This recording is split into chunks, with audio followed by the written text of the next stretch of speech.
Hi, I'm Alex Sudras. I'm a co-founder of Boldmethod. Colin Cutler, my business partners behind the control system tonight. And tonight we're going to talk about standard terminal arrivals. This is our first live stream for our career pilot series. And the goal here is to help you prepare for an interview. Whether you're going to an airline or whether you're going to go to a corporate job, flying charter, the stuff we talk about here should help you get ready for that interview. If you're anything like I was when I took my airline interview, all of my flight time was in light piston aircraft, Cherokees and Seminoles. I'd never flown an arrival or a departure procedure. In fact, the number of flights I had done down to minimums were pretty minimal. And so when you go through that technical side of the interview, some of the questions can be a little bit bewildering. So tonight, we're going to go through stars, top to bottom. We're going to talk about how to fly them. We're going to talk about the difference between a lateral clearance and a descend via clearance. We're going to talk about how to read a Jeppesen plate. Many people have never seen one of those before. And of course, the airlines pretty much exclusively use them. And by the end of this, you should be able to blow away your interview pilot for anybody's interview for a professional pilot. So as you go through, Colin's monitoring the chat. He might jump in a little bit with some questions. So if there's something that I go through that seems a little bit confusing or you want me to talk about it more, chat it up, and that way Colin can see it and he can jump in. So first of all, the basics of a star. If you've never flown one before, the concept of the star is to get you out of the en route environment and into the terminal environment. And so I've got one up here right now into Centennial, Colorado. So we'll jump to the iPad. And what you can see, this is the Zombies 1 RNAV arrival. This is a Jeppesen plate. One of the great things about these charts now is that they're almost all of the new ones are geolocated, so you can actually track yourself along. And because we're no longer dealing with paper procedures, we can kind of zoom in with the iPad. It makes it really easy. But essentially, if you take a look here, this transitions us in from Vrain, takes us through Jimmer, Jelka, Kabob, Zombies, Xbox, Xjoin, XPath, and XB down to FERPI, where we can land at Centennial. And this procedure can be flown both laterally, which basically just sends us through each of these fixes and requires us to comply with the speed restrictions like this 250 knots, or it can be flown via a descend via clearance. And in that case, then we're going to fly it vertically. So we'd go to Jimmer and we'd cross Jimmer at flight level 270. Then we'd cross Kabob at 17,000 or between 17,000 and 210.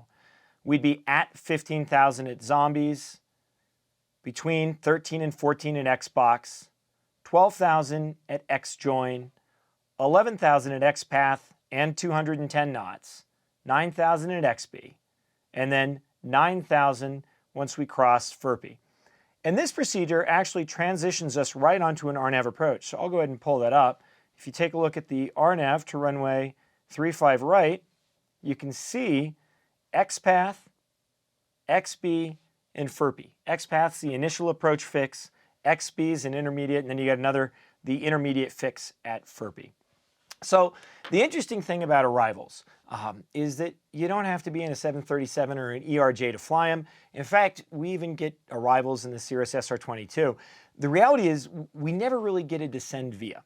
And the reason is that descend via in the airspeed restrictions allows ATC to automatically space aircraft. So if you have aircraft flowing into Centennial that are RNAV capable and they fly this Zombies arrival, the airspeeds and altitudes keep everybody automatically spaced. Of course, the problem with slower aircraft, which would be single engine turboprops, some twin engine turboprops, and everybody in the piston category, is we're going way too slow to meet any of those speed requirements. And so because of that, we might get the lateral clearance if the procedure doesn't restrict us from, if it's not turbojet only or turboprop only, but we rarely get descend via clearance. So that's why people kind of get confused about it.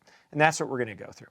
Okay, so as I said, there's two ways to be cleared to fly an arrival procedure. One way clears you for the lateral side, which is the course and speed restrictions. And that's either when you get an arrival procedure in your flight plan or ATC tells you to join an arrival. So let's take a look at an example of a flight plan. We'll go back to the iPad.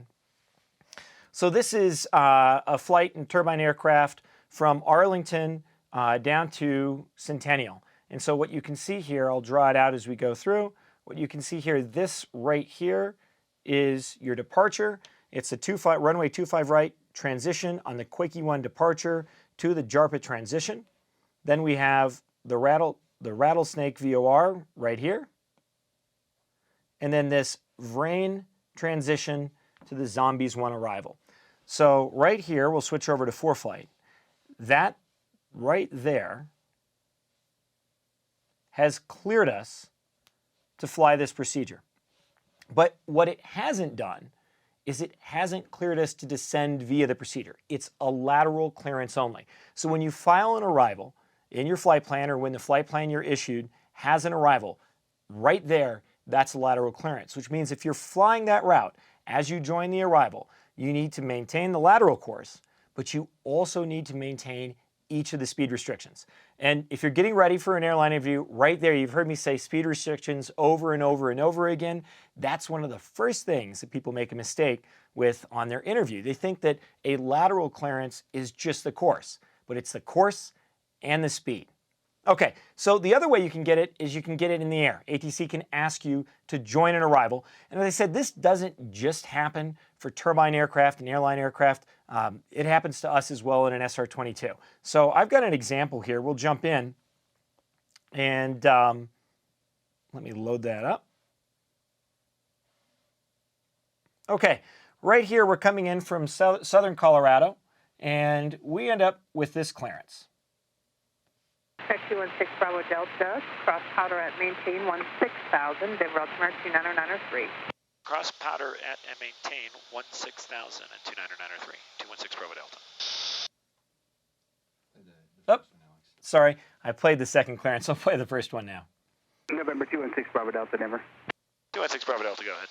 November 216 Bravo Delta, you're cleared to the Rocky Mountain Metro Airport via direct to the base intersection and join the Powder 8 arrival to Rocky Mountain Metro base is Bravo Alpha Sierra Echo Echo base and the Powder 8. Okay, so we've been given direct BASE, and you can see that right here, and then we're going to join the Powder 8 arrival. The procedure I have up now I think is the Powder 9 because it's been revised since we got that clearance, but really nothing's changed. And what you can see on this, we've got a couple things drawn out. You'll see that on each of our animations. So number one, we have our aircraft ID, so you can tell we have our course. So right now we're going direct BASE. You can see our current altitude. We're at 19,000, flight level 190, and our indicated airspeed, 135 knots indicated. So what we're going to do now is we're going to go direct to BASE. And as we're going to BASE, we've just been given a lateral clearance. So right now we can't descend. We're just maintaining 19,000 feet on our way into BASE. And as we come up to BASE, we'll turn to join the transition. And then in a second here, ATC will give us another clearance.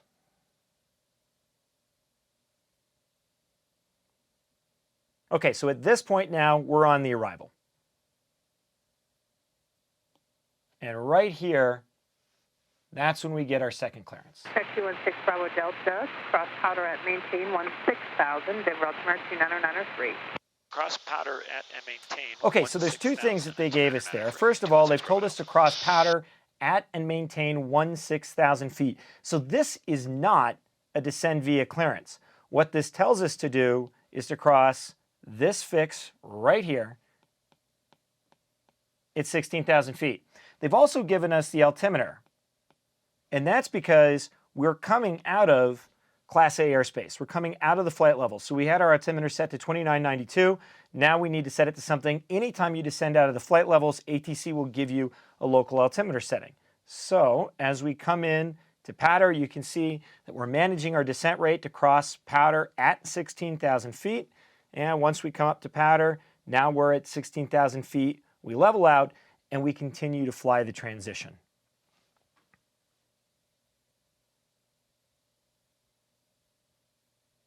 Okay, so let's take a look at this transition in detail. I'm going to jump into ForeFlight. We'll open up the powder rate.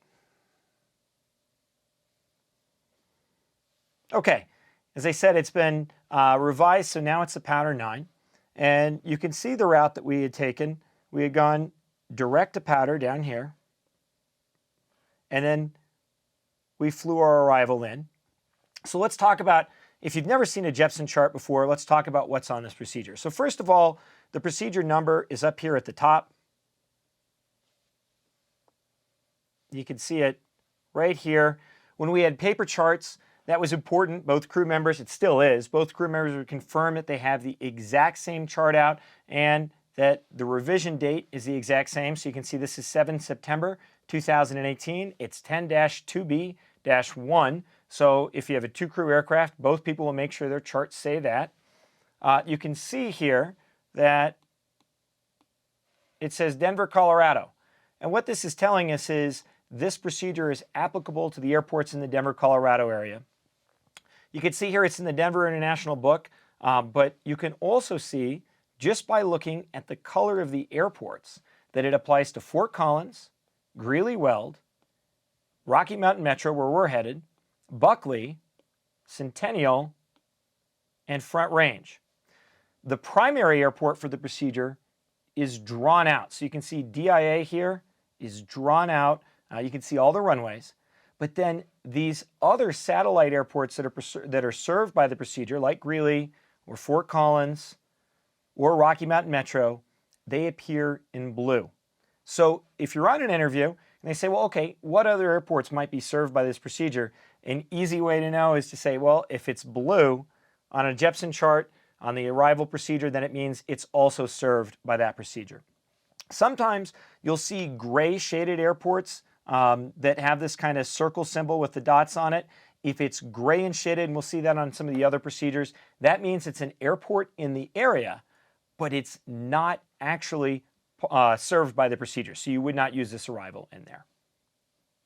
Okay, along the top, along the top, you can see they've got some information. So if you pull this up for Denver, it's going to have the Denver Digital ATIS arrival frequency, 125.6. The airport elevations will be written on the graphics. You can see this right here, this altitude set in inches in trans level. You'll see that on every single Jepson chart. The altitude setting or altimeter setting means that you're going to use inches for altimeters, or ATC will issue your barometric setting in inches of mercury. And the transition level, flight level 180, that's where you're going to switch from 29.902 pressure altitude to a local altimeter setting. In the United States, that trans level is obviously always flight level 180, but as you get into other countries, if you're flying in Europe, if you're flying to Mexico or Canada, that can change. And one of the advantages for airlines using Jepson charts, one of the reasons they use Jepson charts, is that Jepson charts look essentially the same for every country. So crews don't have to learn how to read Canadian charts and US FAA charts and JL Japanese charts and European charts. If you're flying with Jepson charts, every chart looks the same and follows essentially the same format. So it makes it a lot easier when crews are flying international operations. So again, one of the things you'll hear on an interview, someone will say, well, what's that trans level? Why is it FL 180? What they're saying is that's when you're going to switch your altimeter from 29.902 pressure altitude to a local altimeter setting. Okay, we'll go back to the iPad here. You can see there's a couple other notes on here. DME is required. Of course, we don't have DME on board, and a lot of aircraft don't, so this also can be RNAV if it's suitable, so if it's certified. They also tell you what the adjacent stars are, and that's important because you may expect the powder, but then ATC decides that they're going to put you on the LARCs for separation. They may use both, they may just use one. So maybe you filed the powder rate, you've got it in your book, and then all of a sudden ATC says, hey, join the LARC. So they tell you that just so you know this other arrival is close, there's a chance you might get it. So normally for us, we'll add both of those charts to our for-flight binder. Okay, back to the iPad. You can see the other airports that are served. So this procedure also serves Centennial, Metro, Buckley, Fort Collins, Loveland, Front Range, and Greeley. And again, the other way you know that is each one of those is in blue. Okay, this here is a fairly new feature, this ring that you see right here. And that ring is your minimum sector altitude, 25 nautical miles from the NavAid, a NavAid. In this case, the NavAid is the Denver VOR. And you can tell because it says Denver VOR. And you'll see that that minimum sector altitude is published in this kind of brownish color. Here it's 9,200 feet. On some procedures, there may be multiple minimum sector altitudes. This one just has one. It provides 1,000 feet of terrain clearance. This is one of those things that you probably will never use. And in fact, even some airline pilots, this is a pretty new chart format. It just started showing up over the last year or so. So there's some airline pilots out there right now flying with them that don't always know what that number is. But it's your minimum sector altitude, similar to what you see in MSA on an approach chart. You know, like if you're flying an RNAV procedural, you'll see the MSI depicted there. Okay, let's clear this out. We'll take a look at the fixes. So not every fix is going to have a restriction. Some are part of a transition and some are part of the main procedure. So let's take a look at this transition right here, starting at red table. So first of all, we know it's a transition because it has this dashed line. So if people say, okay, so what's the difference between the dashed lines and the solid lines? The dashed lines on an arrival are a transition. The solid lines are then part of the full unified arrival procedure. So you can see here, if we're flying this red table transition, there's no restrictions for altitude or airspeed at red table. So we're going to maintain assigned altitude until we're cleared for a descent, and we're just going to laterally track from red table to JNet, from JNet to SKID. You can see this can be flown using VHF nav aids or RNAV. JNet to BASI, BASI to SKID. There's a holding pattern here. On an arrival procedure, these holding patterns, they're just published patterns in case ATC needs to put you in hold. So again, you don't see aircraft get them very often, but it's a published pattern that ATC can use if they need to slow down the flow. Okay, from there, we go into COLES. By the way, you might see these right here, these little gray lines, D54.9 in the arrows. They're telling you that these fixes right here can be identified by DME. So like this fix right here is 60 DME, and that's from the Mile High DVV VOR, which right now I think the DME's been out of service for years. So the only way you're going to pick this up is with RNAV. These radials that you see here, these are radials you can use to identify each of these intersections. So again, this is a procedure that can be flown VHF or with RNAV. A couple other things that you'll see on here. You've got two numbers. You've got 15, let me kind of outline that. You got this 15,600 feet. That's the minimum en route altitude. That'll guarantee both terrain clearance and VHF reception. And then you've got that 5.1.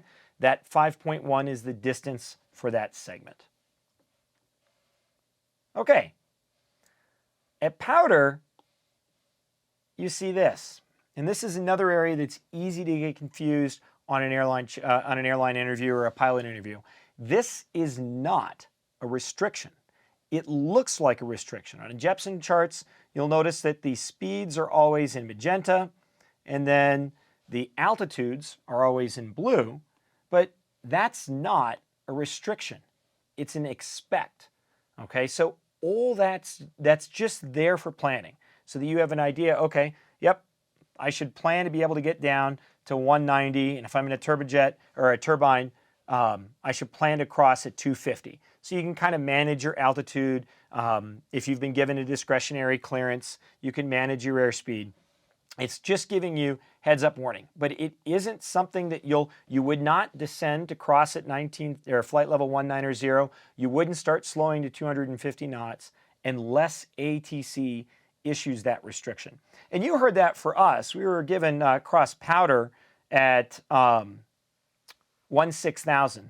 And so they would do the same thing if you're in a turbine. They'd say American 2254 cross powder at flight level 190, maintain and 250 knots, and there you go. That's your restriction. So cross powder at flight level 190 or cross powder at flight level 190, maintain flight level 190 and 250 knots.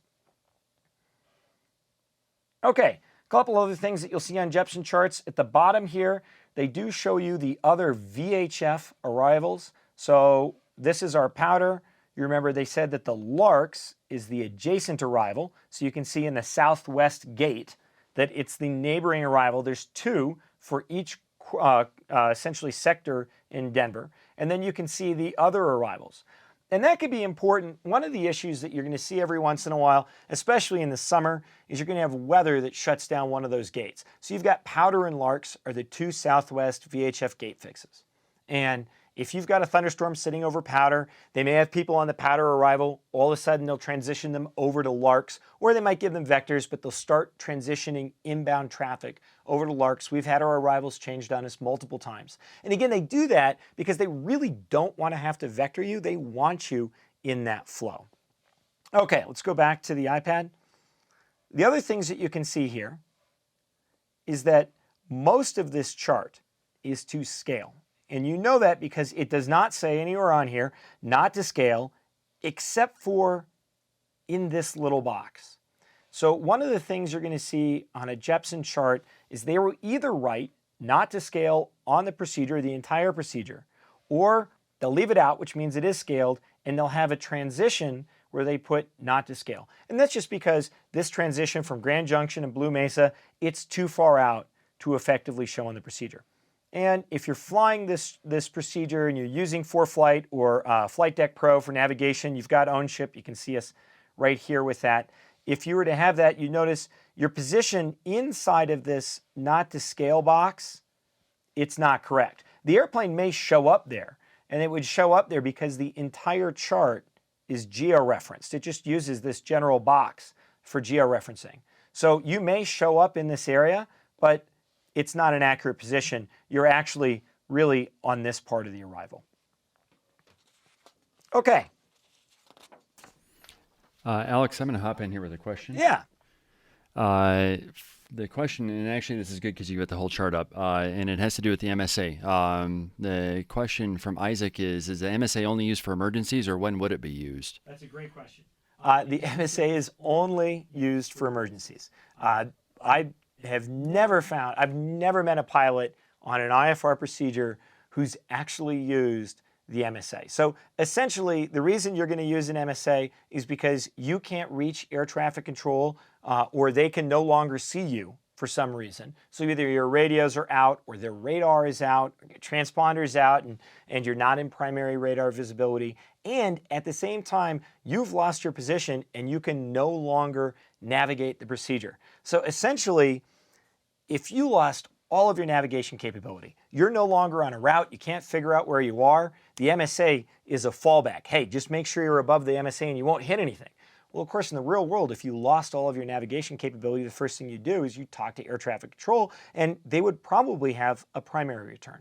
So MSAs are kind of like the last worst case scenario. And especially in transport category and modern aircraft, you have so much in redundant avionics, ATC. It's pretty rare. That being said, you'd use it if you completely lost track of where you are, you have no idea. You know that if you get above that MSA, you're not going to hit anything. Sound good? Okay, so let's talk about what you're really going to get more often in a airline or a turbine environment, and that's a descend via procedure. So I'm going to pull up the Crede 3 RNAV arrival. Okay, so this right here, first of all, you'll notice if you look at it, it's the Crede 3 RNAV arrival. And so we have an RNP qualified RNAV system in the Cirrus. Cessna would have it too if you've got a IFR certified RNP GPS. So conceivably, we could navigate this procedure. Though you'll notice over here, it says turbojet aircraft only. So essentially, this is a procedure that's going to be used to transition in fast aircraft. And the advantage here is it's going to provide nearly automatic sequencing. So let's just walk through the notes here so you can see what this is. Right here we have the Denver ATIS, Denver's airport elevation. You can see the general notes. You need DME, DME, IRU. It's a fairly old RNAV system, but it does work, or GPS. Radar is required, so approach control service must be available. The procedure is RNAV 1. That's a certification level, and most RNAV aircraft now have that. It's turbojet aircraft only. They're going to tell you right here, expect runway assignment on initial contact with Denver TRACON. Corresponding, let me clear that out. Corresponding RNAV star is Teller. Expect Teller when Denver International is landing north. Okay, so again, when you're talking about turbine and fast aircraft operations, you're starting these procedures hundreds of miles away from your destination. And of course, the weather can change. You take off and they're landing north, and when you get close, they start landing south. So they put that guidance there so that while you're en route, if you see D-ATIS comes across ACARS, and you're like, oh, they switched runways, you know to expect and load and look at that other arrival.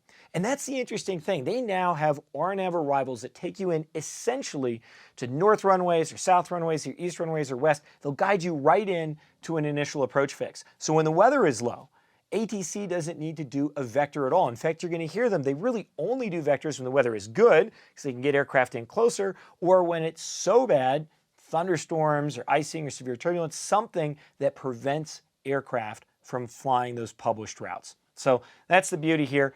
And the reason they tell you to expect a different arrival is so that if the weather changes en route, you know to get ready to accept that other procedure. Okay, so there's one more note. For non-GPS equipped aircraft on Wolf, Hackey, or Blue Mesa transitions, DBL and HPU DMEs must be operational. So that's the Red Table and the Blue Mesa VOR DMEs, the DME systems must be operational.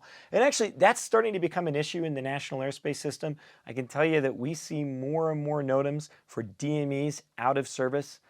We're kind of starting to transition to a point where almost everything seems to be RNAV based. So, okay, what you can see here, let's take a look at, this box right here, okay? It's got a speed restriction. Descend via Mach number until transition to 280 knots, and that's an indicated airspeed.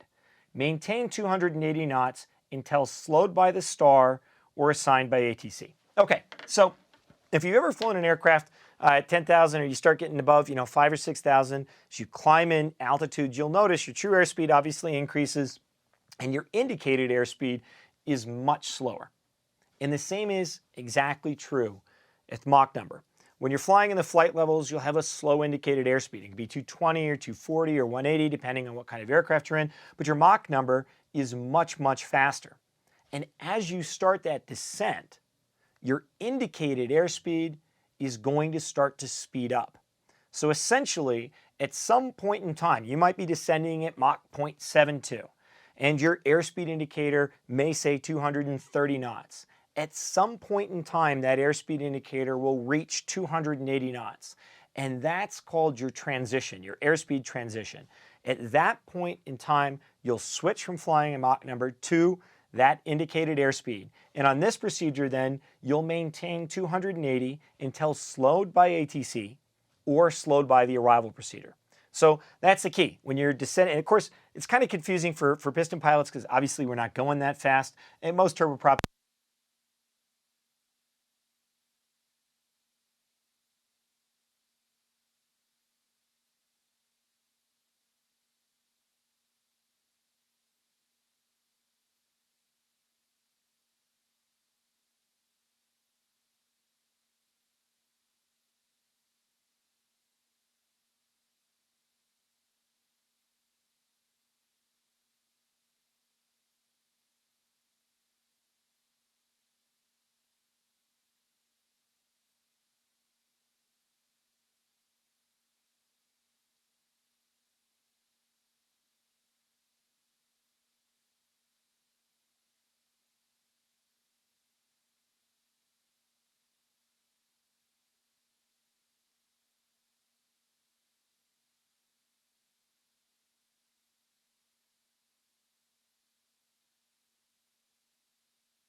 Okay, sorry about that. Looks like we had our wireless batteries died there, so little comm failure. And going to that, let's 7600. yeah. So let's take a look on a Jepson procedure at the bottom that brings up lost comms. So you can see right here, lost comms in the event of lost communications prior to runway assignment, execute the ILS to 16 right approach. So essentially what that tells you there is that's what you should do in case your comms fail. Okay, and then last, you could see a textual description of your routing from Crede on track 053 to powder, then is depicted to Hime.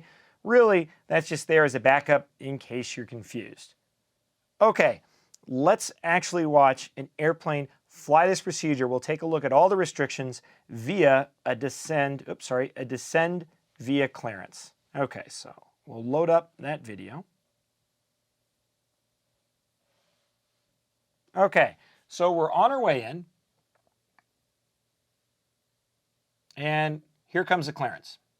American 1667, Denver Center, descend via the Crede 3 arrival, the Denver altimeter 2993. Okay, so they're descending via the Crede 3, and you've got the Denver altimeter listed there, which is 29.93. Again, they're giving you an altimeter setting because if you take a look at our altitude, we're descending through flight level 307, essentially, 300. Coming up on 300. We're American Airlines 1667. Right now, we're direct Hackey. And what you can see here is we've got our indicated airspeed is 266 knots. Our Mach is 0.73. And you'll see that change.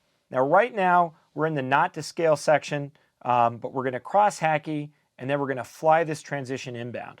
And one of the things to see here, there are no restrictions at Hackey. There's no altitude restrictions. There's no nothing. But our first restriction shows up right here at tuck. We need to be down at 220. And at some point in time, somewhere in here, our indicated airspeed will reach 280, and our Mach number will no longer become important, and we'll fly 280 knots. So as we fly in, you can see we're descending down to meet that tuck flight level 220 altitude restriction. And you can see our indicated airspeed's increasing, 275, 6.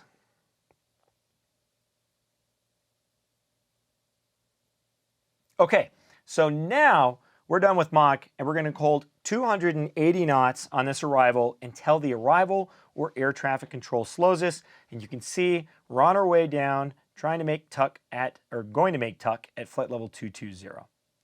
Okay, so that's tuck right at 220.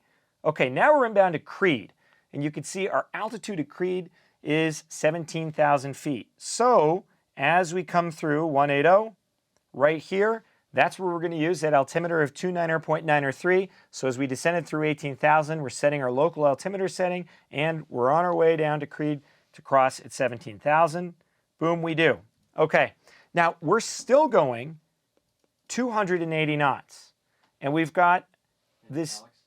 Yeah, Alex, I'm actually going to hop in here because you're talking about that altimeter setting. We had a question right here that says, when an ATC gives you the altimeter setting, when are you expected to switch to the altimeter setting from standard? Okay, that's a great question. Normally, when you are given an altimeter setting from ATC and you're in the flight levels, you can leave it at 299.2 until you descend through 180. Now, the reality is if they're not going to level you out, many crews will just leave the or they may set the altimeter early. So let's say you're coming through 22,000 feet and they give you that local altimeter setting, but they've cleared you to descend to 160 or 16,000. They'll switch that altimeter setting early, but the kind of standard place to switch it would be right as you descend through flight level 180. Okay, so let's continue this arrival.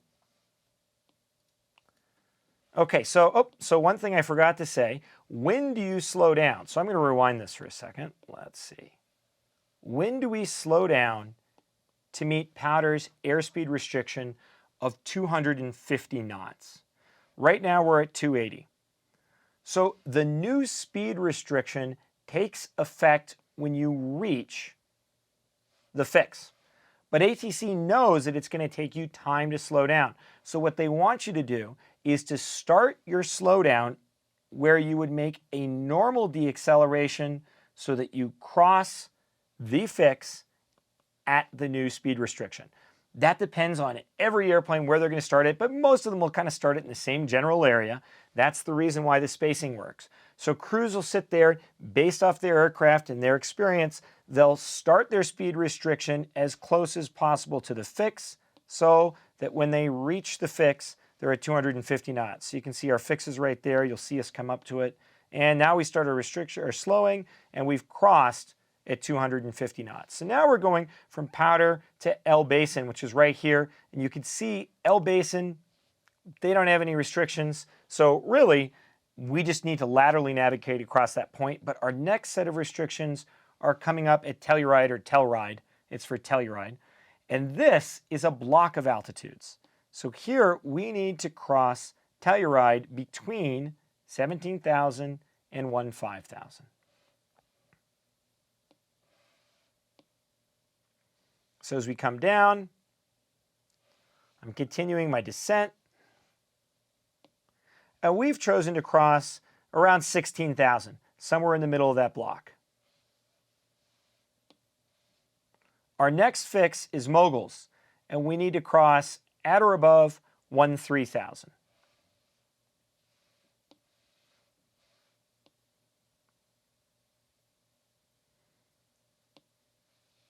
You'll notice that that 250 knot restriction is there, but if you look back, it was also at Powder. You can see it kind of down here.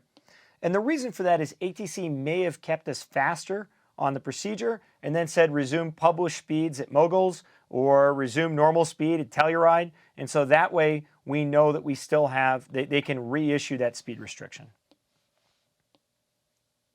Okay, so we cross Moguls at or above 13,000 feet.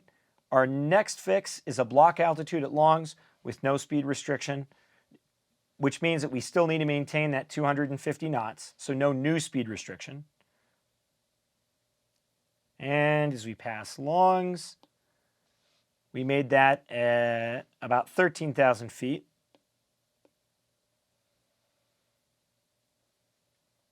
Right at the bottom of the block. We're going to head into Cliff. Cliff is 210 knots. So you see again, we'll start to deaccelerate at as close as possible, but using normal deceleration procedures to Cliff so that we cross. And you'll notice that this altitude here looks a little bit different. Okay, so it's not a block altitude, it's a mandatory altitude. And you know that because it's got the bottom and the top lines. So if you rewind back just a little bit,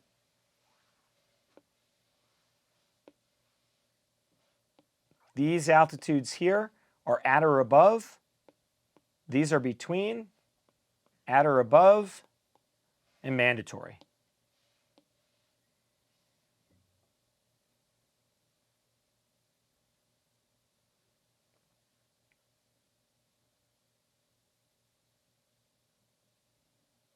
Okay, once we cross Cliff at 11,000 feet and 210 knots, we're basically set up for the procedure. And what ATC will do is give us the visual, or we'll pick up an ILS as we head in.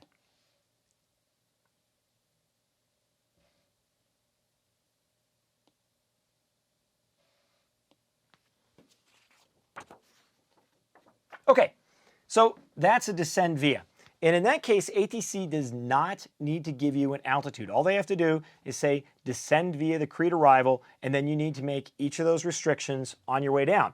But oftentimes, ATC will want to hold you high. And that could be because maybe there's a cirrus somewhere on the arrival below you. So they're going to give you a descend via except maintain. And this is very confusing because a descend via except maintain means you still need to comply with all of the restrictions until you get to the except maintain altitude. So descend via the Crede 3, except maintain flight level 190. You still have to comply with all of the altitude restrictions until you get to 190, and then you maintain that. Plus you have the lateral and the speed. This is different from descend and maintain. Descend and maintain ignores every restriction. You can start an immediate and unrestricted descent down to the descend and maintain altitude. And so the problem is they sound pretty much the same. Descend and maintain flight level 190 means you can start down to 190. You don't have to worry about any of the restrictions on any of the fixes. And descend via the Crede 3 except maintain flight level 190. That means you still have to follow all the restrictions, except once you reach 190, you're going to just stay at that altitude. Okay, so let's take a look at that on the Teller arrival. Okay, so we're on the Teller 2 arrival, on our way into, headed to Janet to start the Teller 2. And here's our clearance. SkyWest 5476, descend via the Teller 2 arrival, except maintain flight level 190. Okay, so what's unique about this is you can see our initial fix on the arrival, Janet, has an at or below flight level 260. So here's the deal. We're at 330. And I actually think this might be programmed wrong. I don't think they descended it down. But we would need to start our descent immediately to cross JNet at or below 260. And so ATC is assuming our obstacle protection as we make the transition to JNet. This is a typical question. If I receive direct to a fix and a descend via clearance, what do? You start your descent immediately to meet the first restriction. And I said, I think this has been animated wrong. I think it stays at 330 too long. Yeah, it does, but assume we would normally have to cross there right now at 260. Okay, so now we're on our way. We're on our way down, and our next restriction is Crede. But the reality is they've told us to descend via and maintain 190. Okay, so now we've reached 190. We've slowed the airplane to 280 knots because this procedure also requires you to maintain 280 once you reach it. And we're going to hold flight level 190. And that means we're going to overfly Crede, and we're no longer required to comply with that crossing restriction.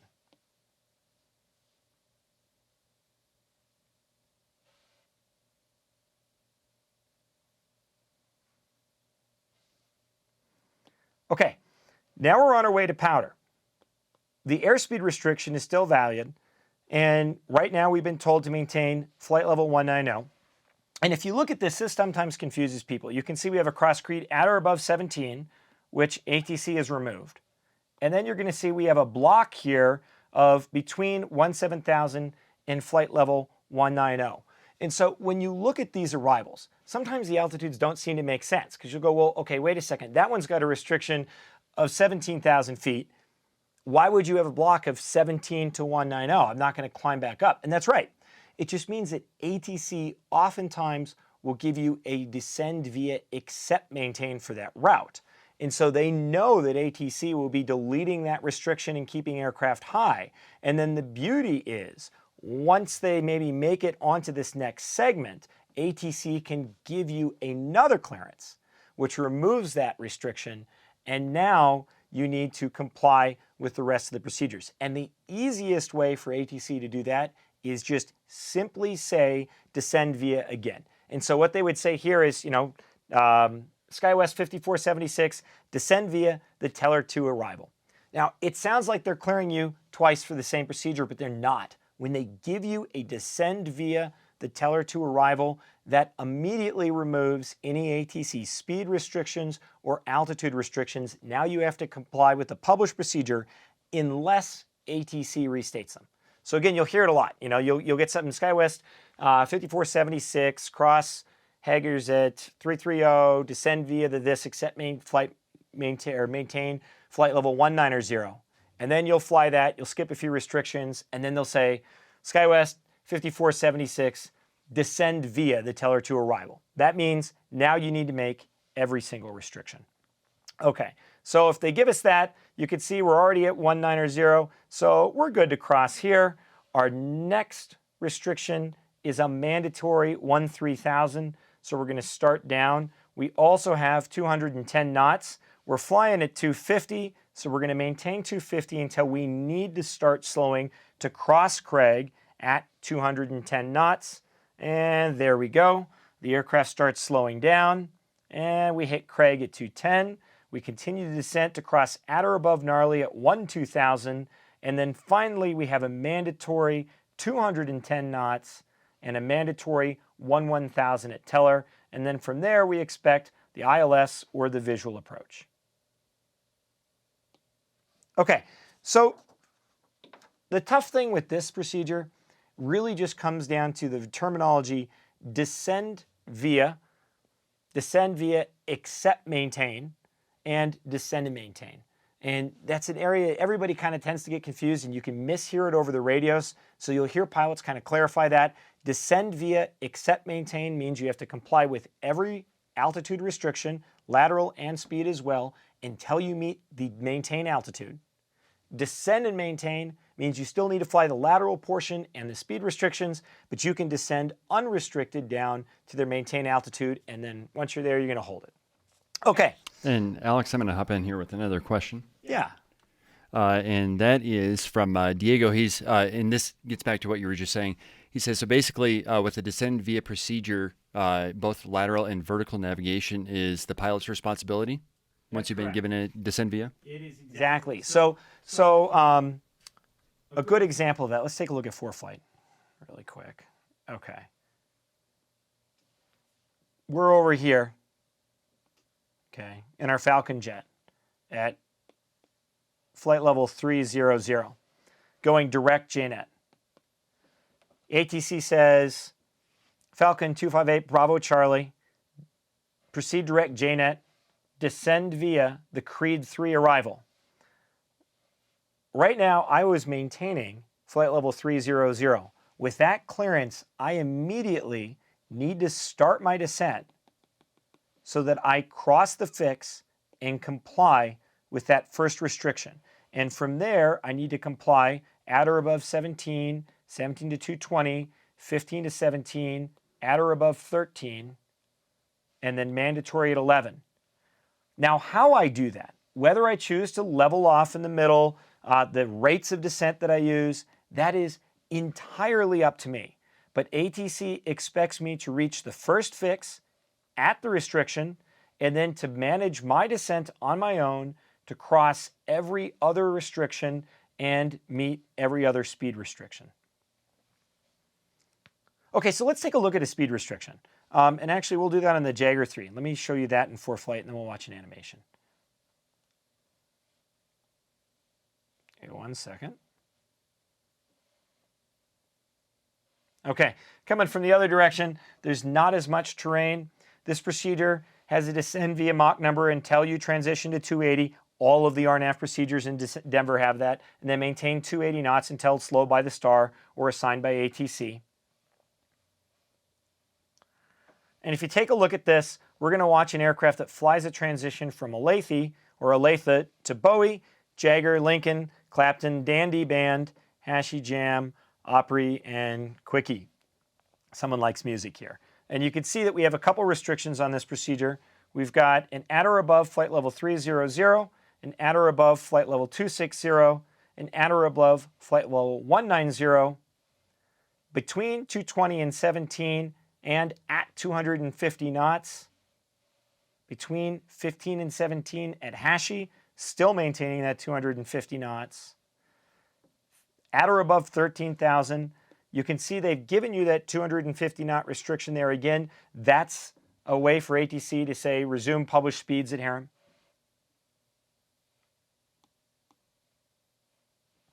Jam between 13 and 14, Opry between 11 and 12, mandatory 11,000 at Quickie.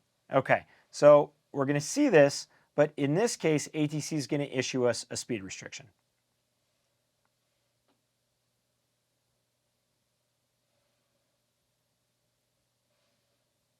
Okay, and here's the clearance.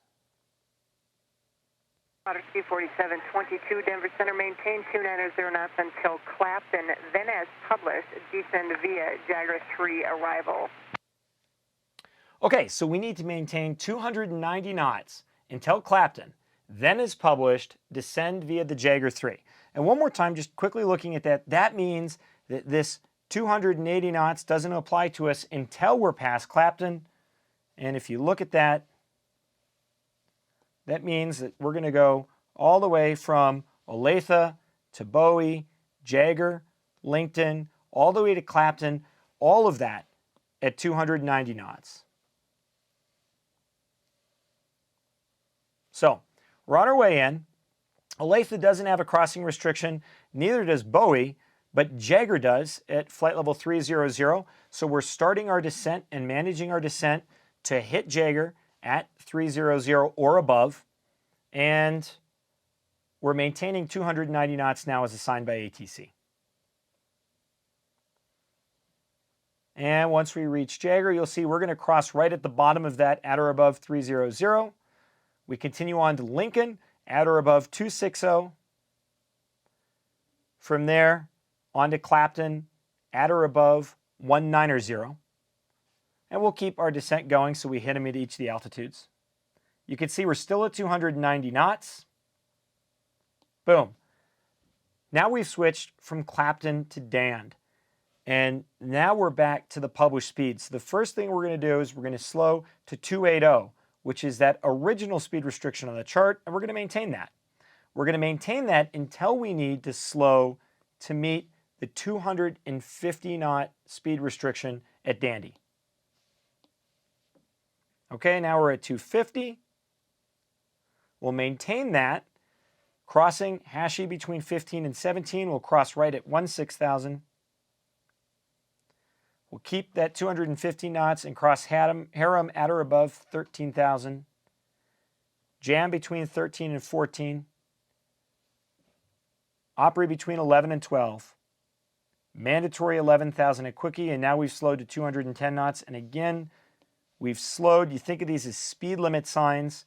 We need to cross them at the speed. We don't start slowing after. We slow to reach them at the speed, but we start our slowdown as close as possible to the fix that we can just make a normal slowdown, a normal descent. We don't have to put up speed brakes or anything. And there from Rule to Sissy, and from there we're either going to transition via vectors to a visual, or there's approach procedures that join right up with this to take you into the runways. Okay, so a couple other things to think about. If ATC gives you a vector once you're on an arrival procedure, that removes all of your restrictions. So if they had said something like maintain 250 knots and you're descending via, and then they give you a vector, unless they restate the restrictions, they're gone. They'll also give you an altitude to maintain, and they'll give you a reason for the vector. So for example, vectors for the approach, if they expect you to rejoin the arrival, they'll warn you. So they may say, let's take a look at an arrival in ForeFlight. Let's take a look at this one. So we'll use the Jagger. Let's say right here, they pull us off at Lincoln on a 350 heading. Okay, maintain 260, they'll tell you that. And then they may say, expect to resume the arrival at Dand. Okay, so now we fly out. They say, United 2835, direct Dand, descend via the Jagger 3 arrival. So we make the turn here. We're still at 260. We're on our way to Dand. Now we need to comply with that block altitude at Dand, and we need to cross Dand at that speed restriction. So that means that we can start our descent anytime we want to. ATC is going to provide obstacle protection so that we can start our descent out here and cross Dand on the arrival between the restriction altitudes and the airspeeds.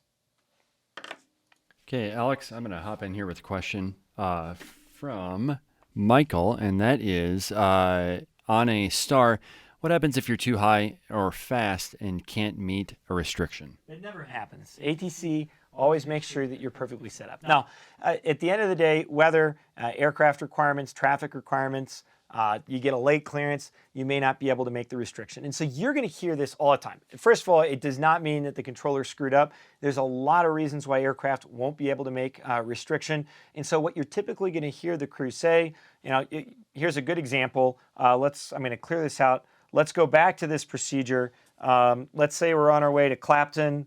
Okay, right here, we're going, and we're at, let's say 330, and they say, Falcon 258 Bravo Charlie, direct Clapton, descend via the Jagger 3 arrival. The first thing you can say is, yeah, ATC, I don't think I can make the restrictions at Clapton. And so ATC will then work with you. They may say something like, oh, okay, do you think you can make the restriction at Dan? And they say, yeah, we could probably make Dan, but not Clapton. So ATC will say, okay, comply with the restrictions starting at Dan. Same thing happens with speeds. You might be going too fast. So let's say you're hauling along. Let me clear this out. You're hauling along at 290 here. You've got 10 miles to Dan, and you're like, there is no. They tell you. So a good terminology you may hear. They may say maintain 290 knots, and then all of a sudden, somewhere between Clapton and Dan, they say United 2538 resume published speeds. Okay, that means they want you to slow down to the published speeds of the procedure, which would be 280 immediately, and then comply with that restriction. And you're like, yeah, there's no way I'm going to cross Dan at 250. You just simply tell ATC, yeah, I can't cross Dan at 250. I can get to 250 by band. And so really, what it really comes down to is this. ATC is using these procedures to manage spacing between aircraft. If all of the aircraft are going the same speeds and slowing down in the same locations, and most jets slow down at the same rate, basically everybody's in sequence. But if your descent or your speed reduction is delayed, you just need to simply say, yeah, we can't comply with that. And then oftentimes you'll hear crews give them an alternate. We could meet it by here. And if ATC can manage a separation there, you'll typically hear that, yep, okay, approved as requested, or meet published speeds at. If they can't, they'll oftentimes vector you off. And we've heard that especially coming in from the west when aircraft are left really, really high sometimes due to terrain or traffic or weather reasons, and then they're given a low crossing restriction, like there is no way I can make that. ATC will then vector them around to give them spacing so that they have time to descend. Other questions? I've got another question here. Kind of goes back to our audio a couple minutes ago. What are the procedures for lost comms? Okay, great question. On an arrival procedure, right here, you're going to see lost comms written on there. So in event of lost communications prior to runway assignment, execute the ILS runway 17 right approach. And in this case, what ATC would now expect you to do is to continue flying the arrival per your clearance. So if they had given you a descend via, fly your arrival per your clearance, and then join the transition. If you notice here, this dumps you out at, I have not looked at this, I'm going to take a bet.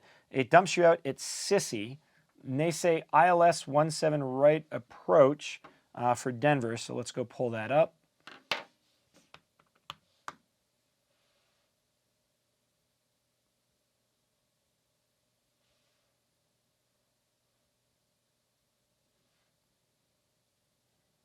Kipper. Yeah, it looks like on this one, unless I'm missing it, give me a second. On this one, the fixes don't line up, but you could go direct to the initial approach fix and then fly the ILS 17 right approach. And what ATC would expect you to do is essentially fly that in one line. You'd follow your descend via, you'd go down, you'd hit Sissy at the end, and from there you would transition onto the 17 right approach and land. They're not expecting you to stop in the middle or hold or anything like that unless you had to, for some reason, dump fuel or you couldn't land because you're overweight. What they're expecting you to do is to fly that arrival down, proceed to the initial fix, join the ILS to 17 right, and land the airplane. Other questions? Let me see here.